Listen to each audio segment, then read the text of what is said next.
Hello everyone. Today on Scottish Memories we are chatting to Marissa and Caroline, better known as the Eves.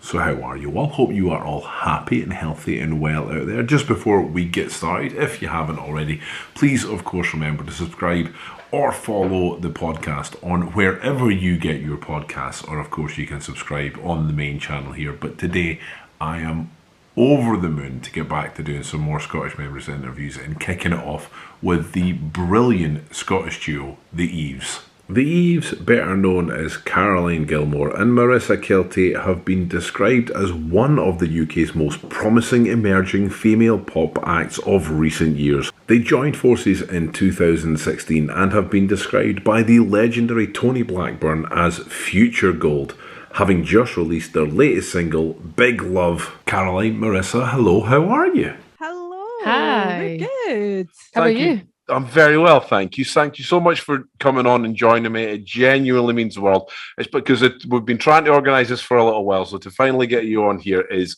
over the moon. Thank you so much. Oh, thanks. Thank you for having us. It has been a mission, hasn't it? It's taken a few weeks to get us on. But you are busy, that's a good thing. First of all, how did the tour go? It's going well. So we're still in the midst of the tour just now.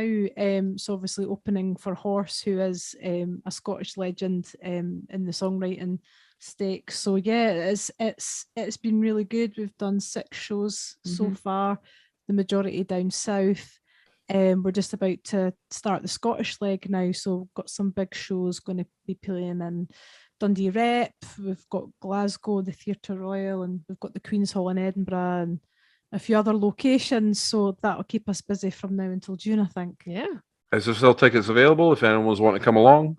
There are indeed, for all the shows. I think there are still tickets available. I think Glasgow and Edinburgh are just about sold out, so better get on the case if anybody would like to go to those ones. But before we move on as well, congratulations on the new single. Thank you. As I was just saying just before we got started, we've been listening at the house, and my daughter Lillian, who's only 18 months old, she loves dancing. As soon as there's any music, even if it's an advert on the TV, she's like, "Oh, dancing!" But your song, she's up and she twirls.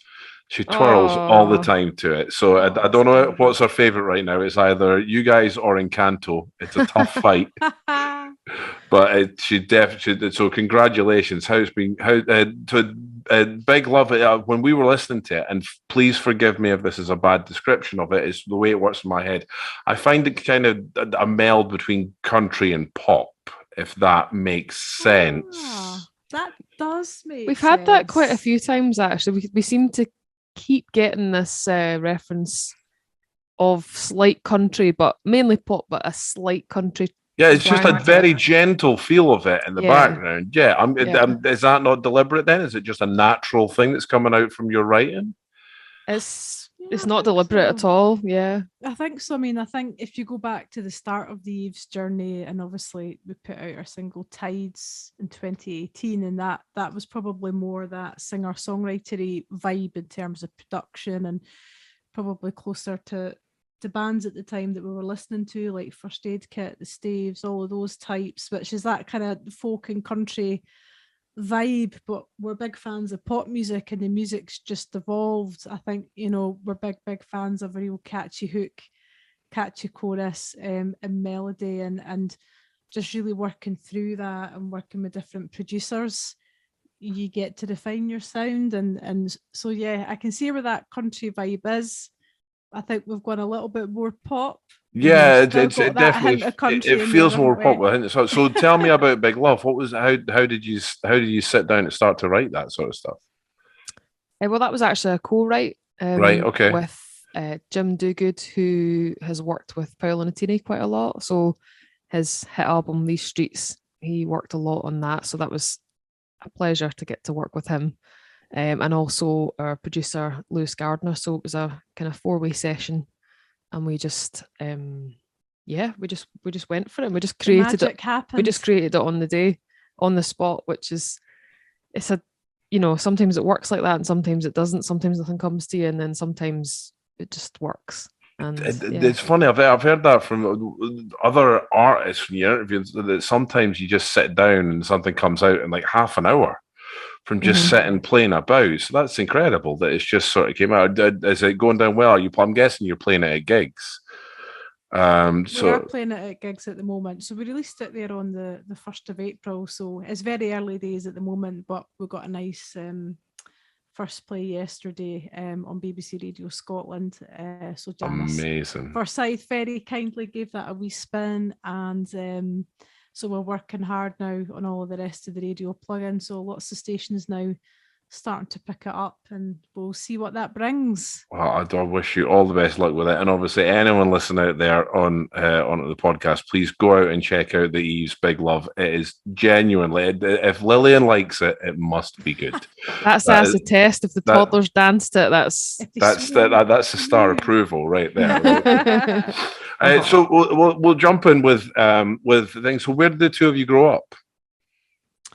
So I was brought up in Newton Grange, affectionately known as Nitton. I think you've already spoken to someone from Newton Grange on this podcast. I think you spoke to Ashley Gray, who I actually went to school with. So I was a couple of years older than Ashley. So I know her. When I was chatting to Ashley was lovely. We didn't realise we went to the same Amdram. Huh? That's a small world, isn't it? Yeah. Like we were chatting to each other in the middle, and then she said the Amdram she went to, and I was like, wait a minute, step back. When did you go there? And then it turns out we were there roughly about the same time as well. And I've got a vague recollection of her in my head. She did a little bit better than me when it comes to the performing, but but she was lovely. Did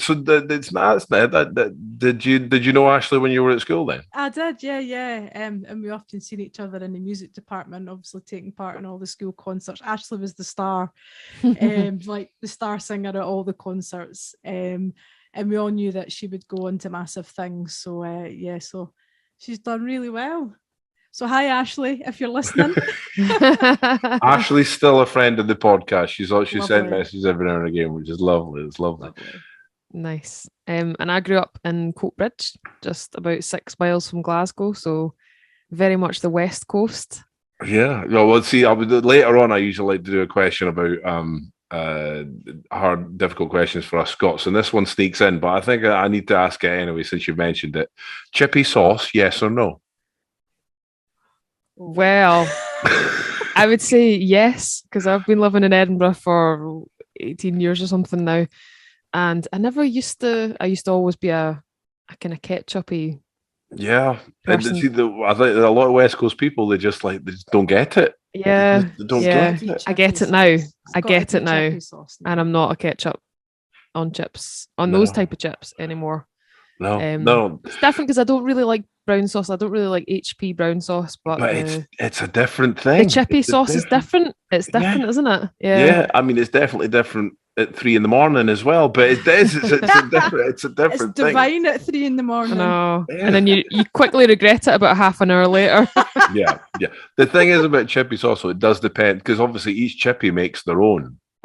Sometimes it can be just I find it sometimes a bit too vinegary, sometimes. But a West Coaster that likes chippy sauce, I think that might be a first. Traitor. It used to be salt and vinegar and then ketchup. And now it's salt and sauce, and my family have probably disowned me. Yeah. It's funny, when I went down, I lived in London for about 6-7 years. And when I used to go to Chippy's there and I'd ask for, sauce, it was just ketchup or brown sauce when they didn't know what chippy sauce was. And having not lived outside of sort of the East Coast, Edinburgh and everything before, I didn't know it wasn't a thing. Mm-hmm. I didn't know no one else had it. And when I tried to describe what it was, they just looked at me with this confused look on their face going, get out of my shop. It's not the same. It's not the same without it now. It's a totally different taste. Yeah. It's the stuff, I don't know where it goes. Like I always ask for loads and they put tons and tons and tons on, and then you go into the car and you open up and you go, where's the sauce gone? Like, I don't know where it just, the chips just seem to soak up. And it's gone. I have to say though, we did go on a very long car drive to Anstruther Fish and Chip Bar, because that's like the legendary place. And famous, and The chips The there are chips were amazing. just like, oh my God, they were amazing. Oh, it was definitely worth the drive. It was wasn't worth the hour long wait as well. We queued out of the Queues shop. around the shop. Really? Oh, Yeah. it's legendary. Yeah. I knew it was famous, but I didn't realize there was like Very an hour famous. queue for chips. Yeah. Although that was just, I think it was just after lockdown and everybody was really excited to get out of the house. Yeah, everyone that's actually true. The first time the Chippies opened here, I was just, it was like a treat to go Yeah. get a Chippy. Yeah. So what about holidays then, growing up? Were you staycation kind of people, or did you get to explore Scotland?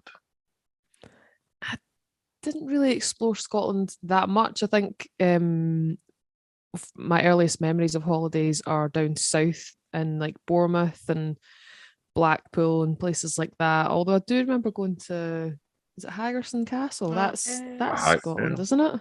I think. Is it just before the border or after the border? I can't quite remember. Yeah. I'm not to tell sure. you. That's can't remember, awful. but- I'm not sure either. I know it. Yeah. I've heard of it, but I'm not I remember sure. going there quite a lot. We didn't really go abroad, I think, until a bit later in life, maybe when I was like 12 or 13. I would count Blackpool as kind of a Scottish holiday, though. Yeah. Because when it comes to either the September weekend or the October week or something, I think Blackpool just gets filled with Scottish people, because that was a big part of my childhood as well. We went down all the time. I think it was just like anywhere you could go for kids with something to do, fun fairs or beaches. I think my parents trusted me to go out on my own in Blackpool sooner than they trusted me to go out on my own into Edinburgh.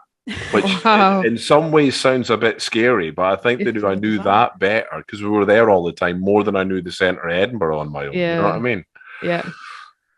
Yeah. Good old days, eh? I know. For me, I was kind of more staycation, probably because we were absolutely skint as a family. But we did go down, I think my earliest memories was Morecambe Bay. So we did manage to get down south a couple of times in my childhood. So we went down to Morecambe Bay, Blackpool as well, and then Torquay. Went to Torquay one year, which was great. And I didn't actually ever go abroad with my parents until I was about 26. So, like, seriously. Straight to Benidorm, was it? For the cheap booze and the English food. Pretty much. Yeah. So when I'm guessing when you tour, then though, you must get round about Scotland a fair bit. Is there any sort of areas that you just love to go, apart from obviously Anstruther for the Chippy? Oh, Isle of Skye and Harris, definitely. Our spiritual homes. We love really? it up there. Yeah. Oh yeah. If anyone's not been to Isle of Harris or Skye, it's just out of this world. Like, we love it, and it's funny that I didn't know about these places growing up. Like, yeah. I mean, probably when I was 5 or whatever, I would think, oh, it's a bit boring, there's nothing to do. But obviously appreciating it as an adult, the scenery, the drive up is incredible, going through Glencoe and all the beautiful hills, and especially in the autumn's a good time to go because you see all the trees changing colour and colours. It just looks magical. It's amazing. Yeah. And Harris is, for those of you who don't know, you drive to Isle of Skye and then you get a ferry for about an hour and 40 minutes over to the Isle of Harris, which is in the Outer Hebrides, and you'd be forgiven for thinking it was the Bahamas, except for the temperature, but the beaches are like paradise, isn't it? white sand, gorgeous kind of blue-green sea, and nobody around except sheep, really. You hardly ever see anyone. You can walk for a couple of hours on the beach and not see anyone, which is unheard of. It gets a little bit busier in the summer, but there's just not enough accommodation to house hordes and hordes of people. So there's only a certain amount of people they can allow in the island at a time, which it's really, really lovely. And if you get the weather, it's paradise. I've never been there. I've been to Skye once, but the amount of people that said, like, especially up the north of Scotland, that the beaches are just amazing, beautiful golden beaches. I mean, you step into the water, you turn into an ice cube, but still, the beach themselves are. It's incredible that we've got. I mean, you're not wrong about the drive that you can get. Truthfully, once you sort of pass Fife, once you start to head into the Highlands, the views almost from anywhere are incredible. But the beaches that we've got surprise me sometimes. The amount of people that tell me we've got these beautiful golden beaches everywhere. Stunning. It's amazing. I never thought it was possible, to be honest. Like the type of really, really white sand that you see in places like Mauritius and the Maldives and places like that. And if you get it on a sunny day, it lifts the colour of the water and the colour of the sand even more. And is it Luscantire, isn't it? It's got these Luscantire Beach. beautiful, it's not just a standard beach, it's got these beautiful, I don't even know what you would call it, you know, the sand goes right into the water, and the water kind of makes patterns in the sand. It's not the actual sea, but it makes this gorgeous, I'm not describing it very well, but it makes this gorgeous pattern. And if you see it from kind of up above, it just looks like something like from another planet. Like a lunar landscape. It's just absolutely stunning. And we've got these two gorgeous white horses that hang about down at Luscantire Beach.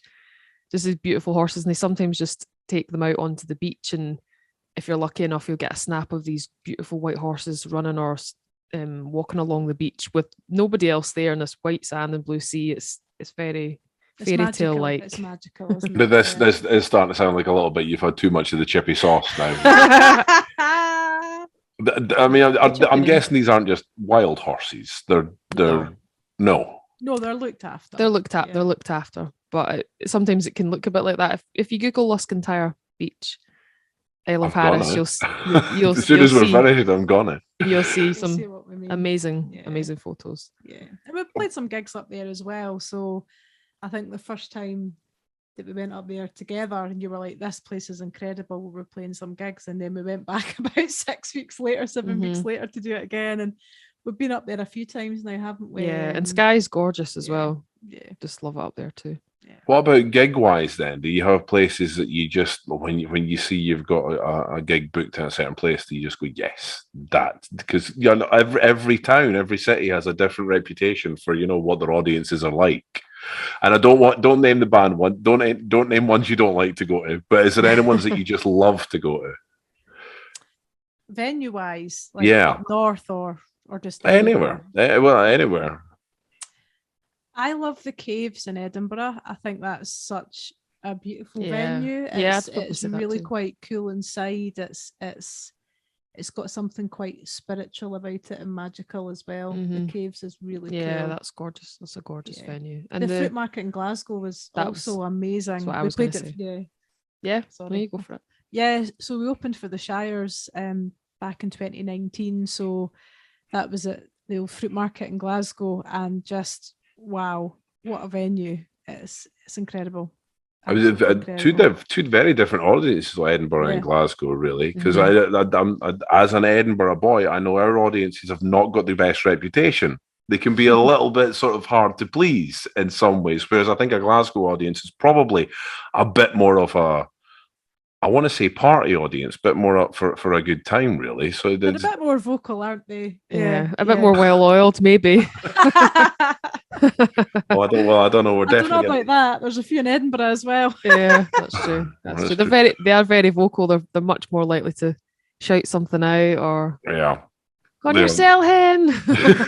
And that's probably the polite version that you. Yeah. I meant to ask as well. Sorry, I meant to ask, how did you guys get together? How did you guys become, the Eves? So back in, was it 2016? Yeah. I was looking for someone to write with, and also just wanted to get that kind of harmonies thing going as well. Yeah. And it's a pretty lonely road doing it on your own.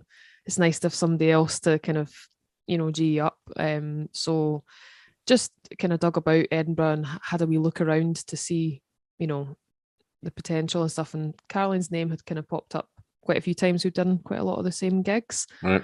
And I kept seeing her name. So just sent her a Facebook message and you said no. I said no. And that was the end of that. That was the end. Yeah, she didn't say no. She deferred it because you were working on your single release at the time. Yeah, I was doing an EP at the time, so I was getting ready to launch that and start the PR campaign with it. So I was pretty busy. So I said to Marisa, I'll definitely catch up with you later. I'm just a bit busy just now. So I think that was in the January 2016, or the end of January. And then by about the middle of March, we finally met up for a coffee, and it was just like meeting an old friend. It was really easy. We were talking for hours, and she felt like an old pal. And I was like, this is nice.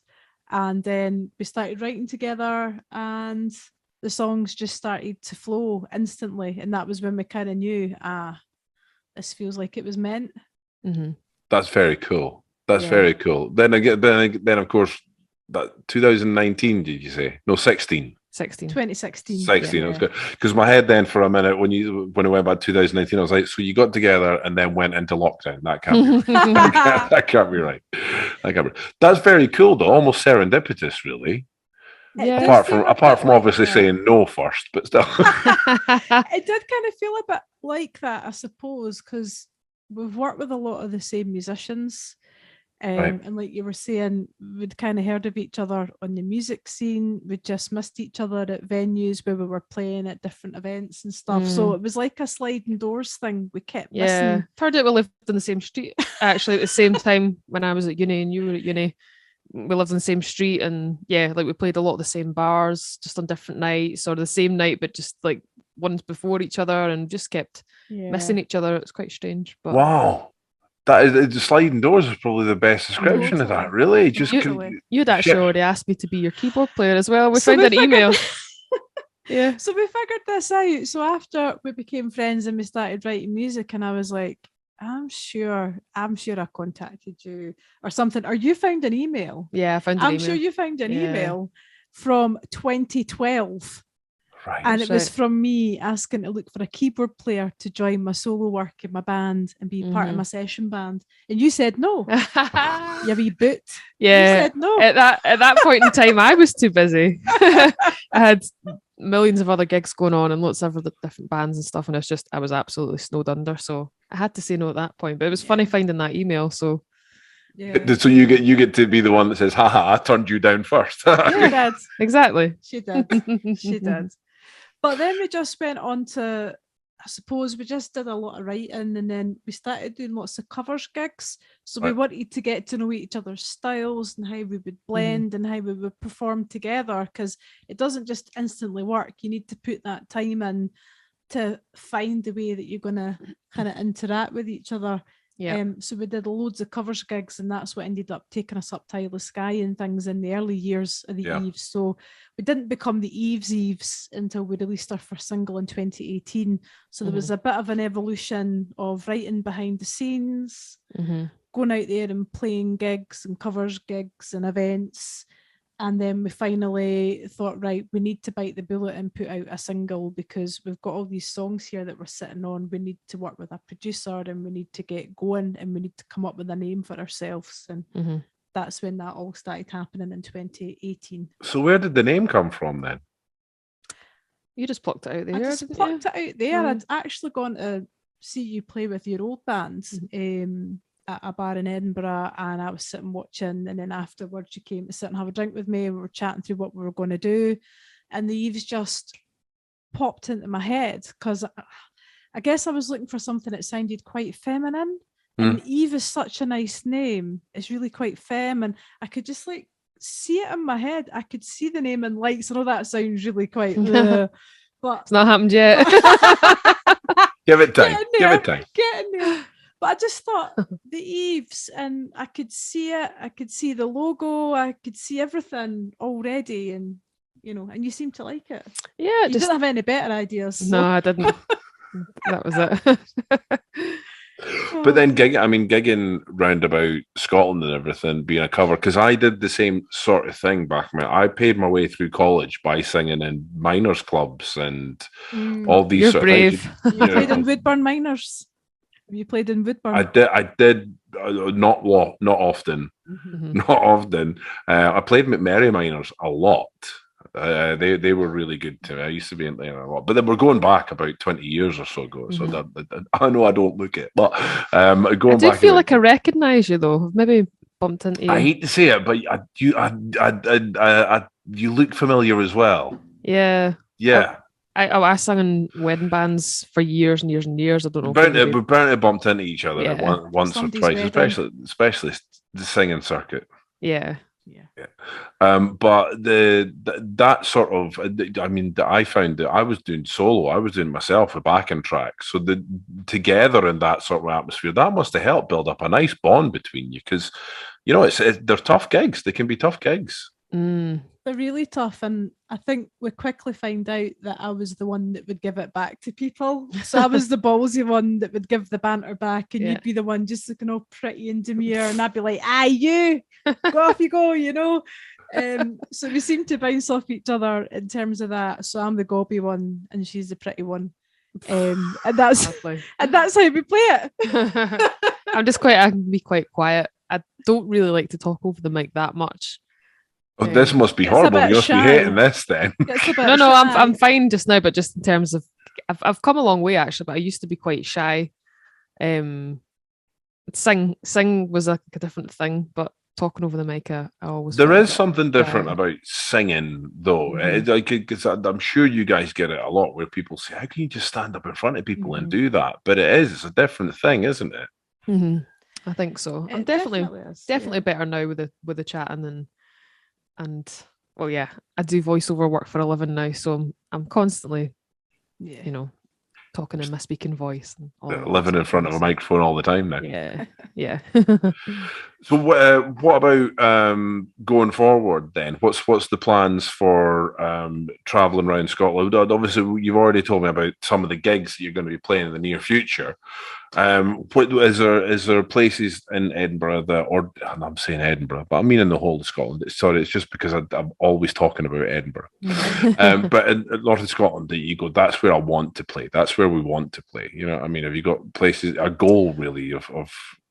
Well, we're going up to Tyree actually, so we're playing at the Tyree Music Festival in the summer. So that'll be great. We went up last year actually, to play at the Gin Distillery up there in Tyree. So that was.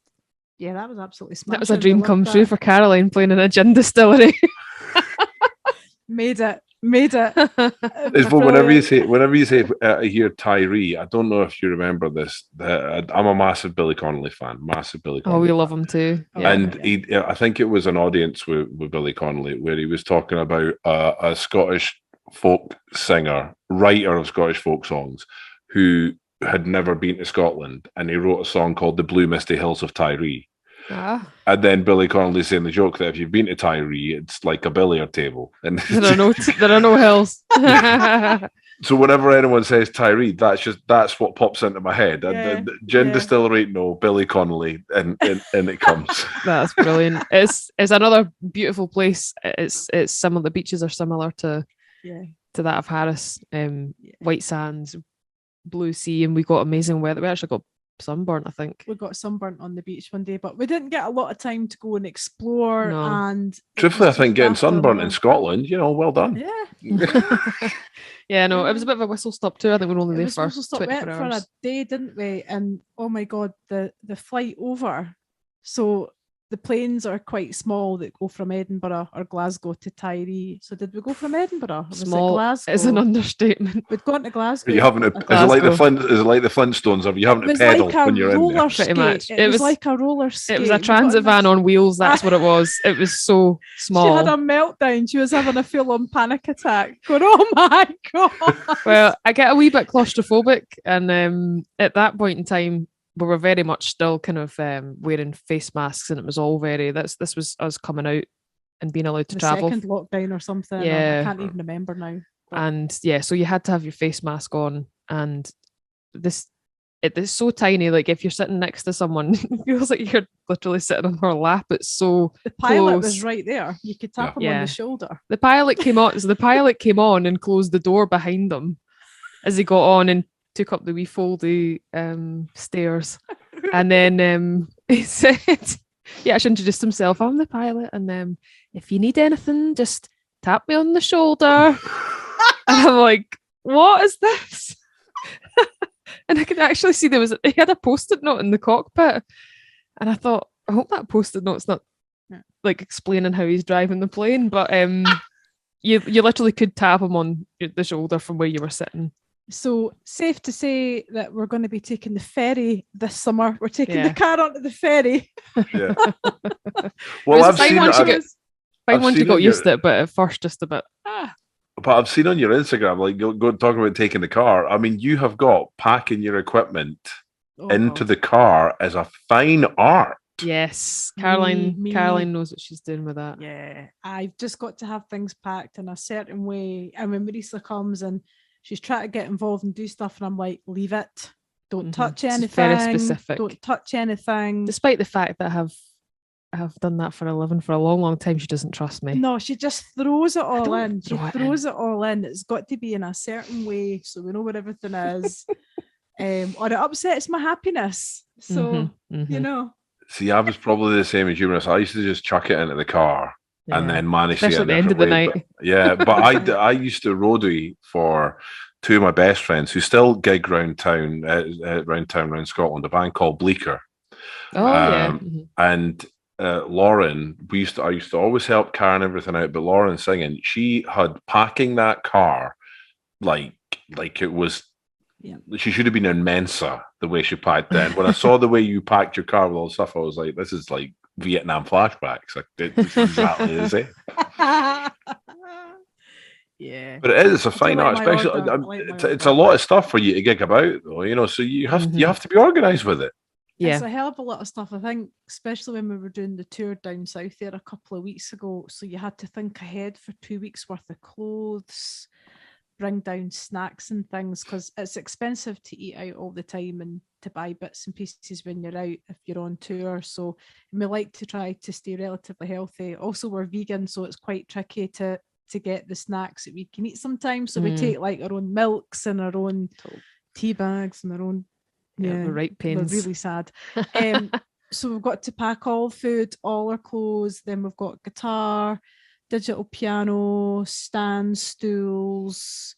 You go through this in your head. Any monitors, the whole shooting match. It's like cases and cases of stuff. And you think, you know, for all that you're doing for half an hour, open and set all of that equipment, but that's just the reality of the situation. And then backups for everything. Backups. Caroline is the backup queen. So I think before I met you, I never even thought about having backups, but she's like, backup. Right, okay, we've got a backup power adapter charger in case one goes wrong. We've got a backup this, we've got a backup that. Spare DIs. Yeah, I mean, just so many backups for everything. So you can imagine that it's like doubles what you need to take. I think I was the opposite of you as well, and because I had backups for nothing when I was gigging. If something didn't work, I'd be like, oh well, I can't. Show's over. The only thing I think I had backup for was, like I said, it was backing tracks. It was backing tracks I used to play, and this is like I said, 20 years ago.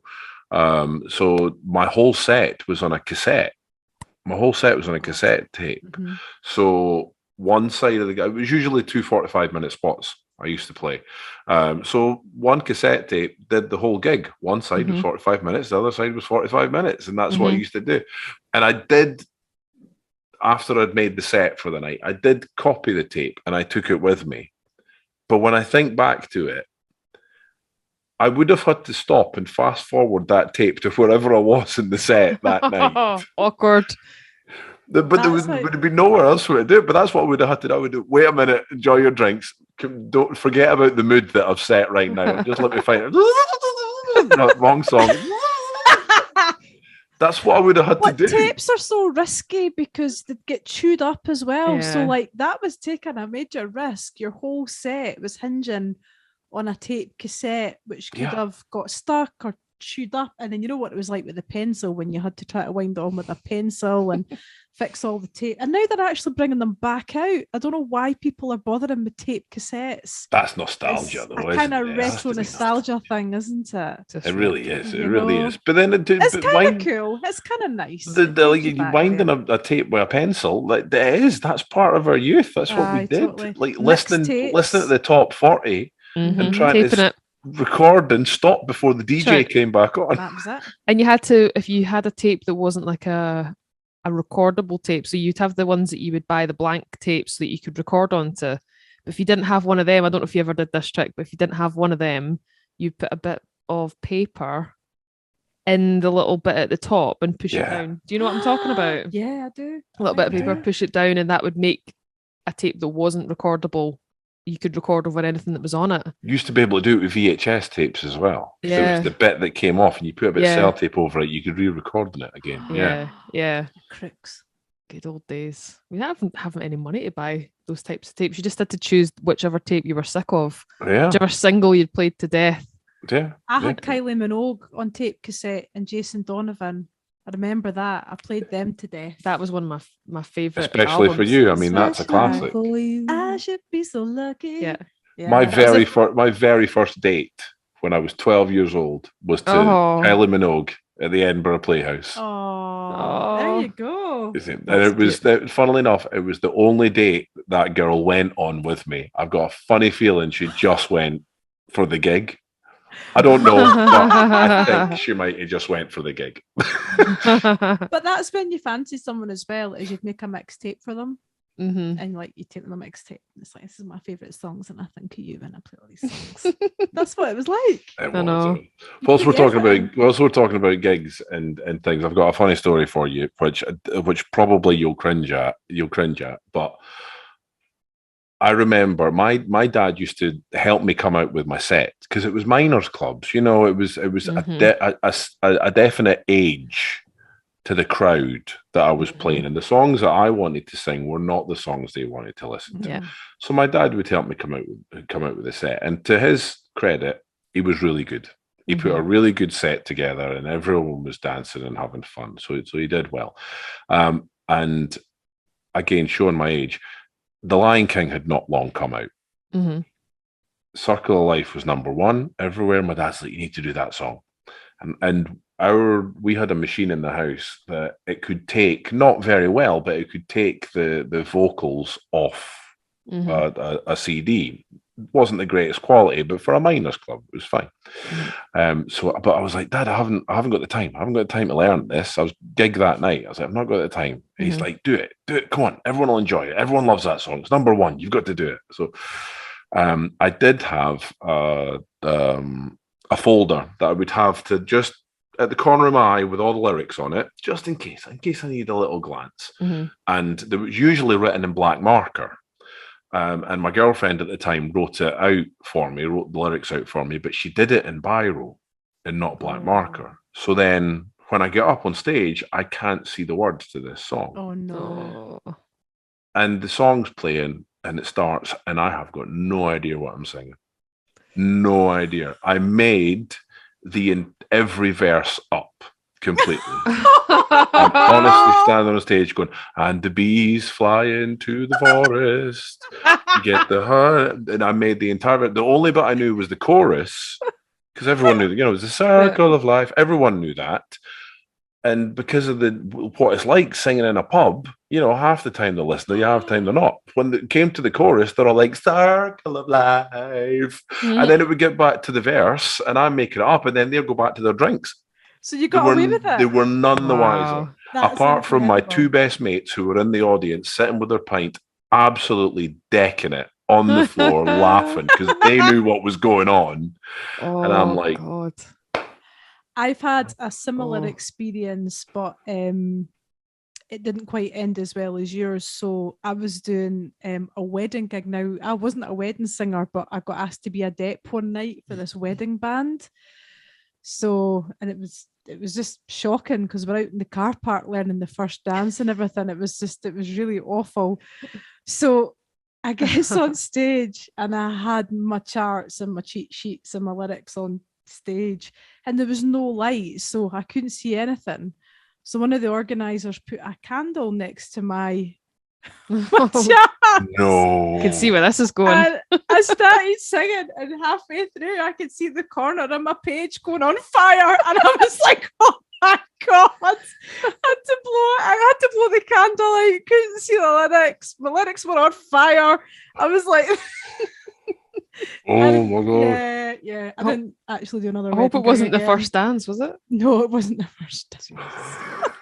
So that put an end to my wedding singing career. I decided that would do it. That would do after it. that. So Mhm. yeah, that was stress. I could do a whole other podcast on Yeah, we really could. Wedding gig disasters. Really could. I'll try to get us back on track a little bit now. So if anyone's going to come over to Scotland, because I'm very lucky, people watch the channel, listen to the podcast from all over the world, and a lot of them have got heritage from Scotland, either relatives or just have fallen in love with the culture. Is there any hints or tips that you have for people coming over that if they're going to visit for the first time to Scotland?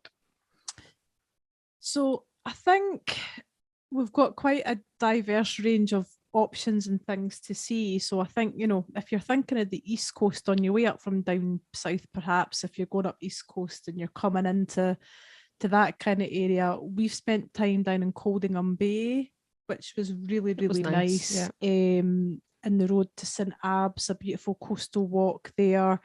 Going up to North Berwick and Dunbar and all those places, there's lots of things to do down there. It's a really nice neck of the woods. And then I think as you get kind of more central, obviously Edinburgh, such a beautiful city. There's so much to do. And I think, the beauty of Edinburgh is we've got beaches, we've got hills, we've got culture, we've got music, we've got theatre, we've got everything in Edinburgh. It's just such an amazing city to live in. It's a good if you don't have much time in Scotland, I think Edinburgh's a good place to start, because what Caroline's saying, you do have the city centre, the culture, the castle, all these things, but if you just want to drive for 10-15 minutes, you've got Portobello Beach, and if you just want a snapshot of the of the coast, and then if you just drive for half an hour, you've got the Pentlands at the other side, and you feel like you're in that kind of Scottish landscape. If you don't have time to go up to the Highlands or anything, and you just want a kind of whistle-stop tour of what Scotland has to offer, I think Edinburgh's a good place to start.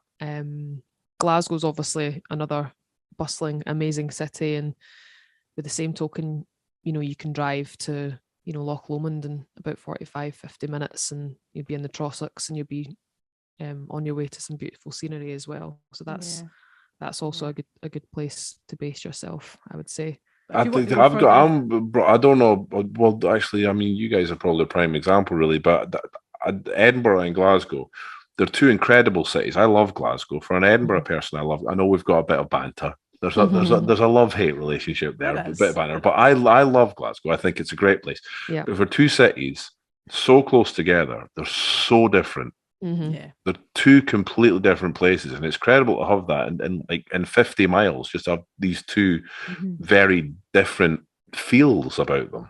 Yeah, definitely. I don't know how you would describe it, because obviously we've got the reputations of Edinburgh being posh and the snobs and the blah blah blah, and then you go to Glasgow and it's a wee bit rougher. But I think every city's got that. I think every city's got the dark underbelly, the nice areas, the culture, the green spaces. I think every city does have that. And certainly, I mean, we've been to Glasgow quite a few times now, and we love a day out in Glasgow. I love it. Yeah.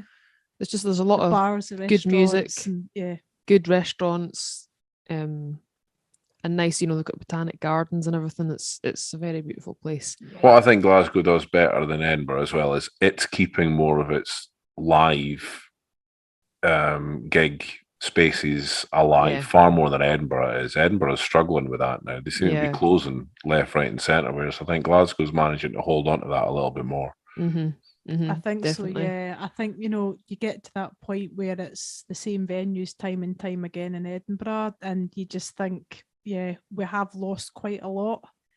I know there's going to be new spaces being built soon, as in a concert venue soon, and I think there's going to be some sort of development that's going to happen just up on Waterloo Place as you go up onto Regent Roads. You've got the old building. I think it was the old high school or something. Yeah, the old Royal High. That's becoming a music school. It's becoming a music school, but I think it's going to have an auditorium, and I think it'll be a venue. And then you've got the likes of Leith Theatre. That has been revamped, and they've got that now as a venue. You've got Dr. Bell's Baths, which is a venue, probably more for weddings and corporate things, but there's definitely be places that are starting to be revived and open up. So I think Edinburgh It's definitely one to watch because Glasgow, yes, it's the gig scene and it's got that kind of grit about it, but I think Edinburgh's starting to bounce back a little bit. I think in the next kind of few years, you'll see more and more starting to come back. Hopefully. Fingers I'll crossed. start to finish off because I know this has been great, but I don't want to take up your whole night. I know you've all right. you've We're got a enjoying life to it. get back to. But I do like to finish off, like I said, with what I call tough questions for us Scots. Ooh.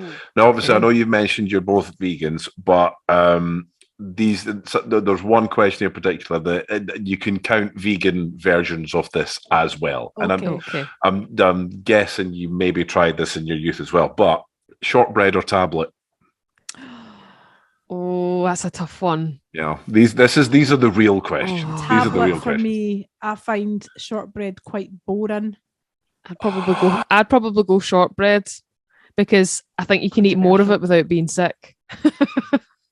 Tablet can be shortbread and a glass of milk. Oh, cup of If tea. cup of tea. Cup of tea. Yeah, Thin cup of tea. shortbread, like the stuff that melts in the mouth. No. Yeah. I like the Walkers. What, do you? Stubby rectangular ones. I used to before I was vegan. I could easily eat half a packet of those with a couple of cups She's of got tea. the sweetest tooth. I love so, biscuits. Yeah. Yeah. Did you and me get on great then? I love Yeah. it. I could sit with a packet of digestive chocolate digestive biscuits and get through them in a night. That's her. Oh yeah. Yeah. Easy. Yeah. Easy. But that I do love tablet. Have you ever So tried do to I. make tablet? It's really difficult. I never have. No. It was always one of those things you get loads at weddings. You get to steal it off the tables when you were going in and stuff. But never ever tried to make it myself. I can't recall trying to make tablet either. It's a granny thing. Grannies are supposed to make Yes, shortbread they and do. tablet, Yes. really. Yeah. Yeah. But this is where obviously since you're both vegan, then it might not really count. But I'm going to ask it anyway, so to see if you can remember prior haggis, neeps and tatties, or mince and tatties. Be mince and tatties for me. Tatties, it would have been, yeah. Mm-hmm. Yeah, not much of a haggis never appealed when you were. Although my wife's vegetarian and she loves a good veggie haggis. Well, we'd eat veggie haggis now. But yeah, growing up, my mum made some really nice mince and tatties. She was definitely mince and tatties. My mum. I never had haggis. I never had haggis growing up. So I there's I feel really bad. She reached out to me from America, and it's a contestant from the American version of the Great British Bake Off. And she was writing a Scottish recipe book, and she was wanting to put Scottish recipes in. And she asked me about mince and tatties, and she goes, "What's the recipe?" I goes, "There isn't a set recipe. It's apart from mince and potato." Everyone's mum seemed to make the rest of it differently, as in what went into it. I was like, there isn't a set. It's whatever your mum did. Yeah, basically whatever your mum had in the cupboard. We had carrots and onion. Same in ours. In Bristol. See, we had peas. I remember peas. I remember mum putting peas in ours. Peas in the actual mince. And well, it would be at the side. You'd have mince and tatties, and then a peas at the side, and then I'd end up mixing it all together. Yeah, that's fine. But did you put your mince and tatties on a piece though? I have done. That's sloppy. Yeah, but then you need a bit of bread to lop up the gravy as well. Absolute class. Everything on a piece. Yep. Now I can see why the two of you just melded together.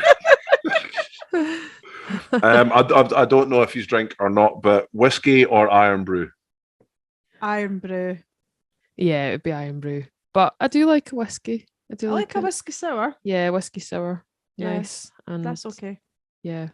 And for people visiting Edinburgh, there's beautiful, as you know, the Johnny Walker building has just opened on Princess Street, and it's a beautiful building. Beautiful experience. You go in there, you can make your own label for your whiskey and everything. Yeah, it's fab. Yeah, and you get to hear your voice in there. Apparently, you had a wee voice. You will, for Johnny yeah. Walker. I did the Are you in there? Where are you? Yeah, so I did the recording for the audio tour. So the person who's talking about the history of Johnny Walker and all the different I haven't actually been yet. I'm going to have to go. I was waiting for my free ticket from I just hope they used your voiceover. The better off. Well, I got paid for it anyway. So but I recorded quite a lengthy voice audio tour for that. That's so cool. That's very cool. Awesome. Last but by no means least, and this is the one that nobody likes me for asking. Tunnocks, tea cakes, or caramel wafers? tea Tunnocks cakes. tea cakes. Yeah. Wow, that was Tunnocks tea quick. cakes. And Yeah. agreeing Can't on eat that them as anymore well. now, though, Yeah. which is a shame. I We can't eat know. them. I so did we're love a waiting for the caramel vegan wafer ones. as well, but Tunnocks tea cakes. Tea cakes are vegetarian. They're not vegan. They're No. yeah. hmm Yeah. I did like a caramel wafer as well.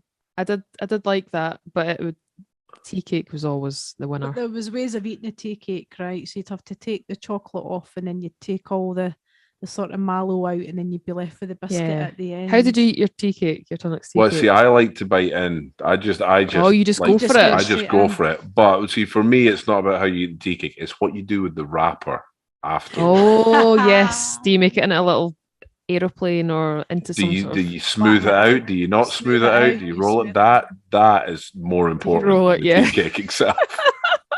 That's so funny. That's just like a memory I've just never really... I'd You smooth it forgotten out, all about definitely. that. Yeah. I used to just crunch it in a ball and put it in the bin, Oh, but how can you do No. that? how quickly can I get on to the next one? No. Because you always No, have to have more than one. I had to smooth it out, get it perfectly Same. flat, Same. and then you're folding it into all these. Yeah. So that was. I probably spent more time on that than tea cake because I just shoved the tea cake in my mouth. Truthfully, See, hours of fun. Yeah. Isn't it? It's hours of fun. Brilliant biscuit though, but some people say it's not a biscuit. That's another debate. You know, some people call it well, don't know if you've heard people calling it a is it cake. like the Jaffa cake? Is it actually a cake or is it a biscuit? Uh-huh. Oh, all that nonsense. I Yeah. don't care what it is. It tastes great. Delicious. This has been just brilliant. Thank you for taking the time to come and join me. It's been an absolute pleasure to have you on tonight. Thank you so for having us. much. I've really enjoyed it. It's been good fun. I wish you all the best of luck with the single, and hopefully I'll get a chance to come and see you in Edinburgh soon. Sounds Fab. good. Thanks, Thank Tony. you. Cheers. That was brilliant. They were absolutely lovely. If you haven't checked out the Eve's latest single yet, please do. And I will leave a link in the description to their YouTube channel, to everything that you could possibly want to find out about them. Both to Caroline and Marissa, thank you so much for joining. It was an absolute pleasure to have you on. If you enjoyed that, leave a like, leave a comment. Don't forget to subscribe or follow wherever you get your podcasts. Until next time, bye humans.